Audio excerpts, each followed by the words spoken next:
Motor, wala nang panggas. Mga nakaparada na lang.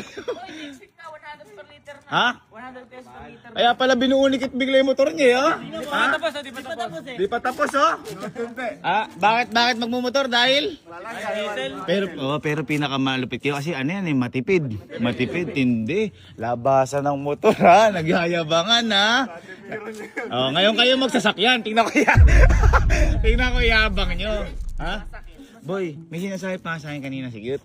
Yung yung about sa, di ba may 2-stroke akong motor.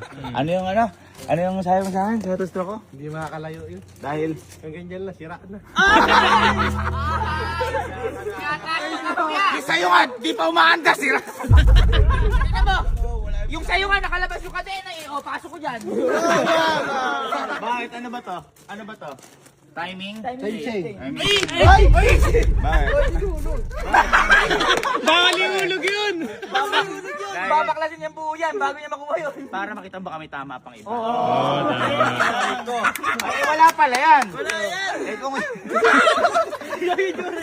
kung yan ganon, eh inconvenient pa rin yan. Mahirap pa din yan. No?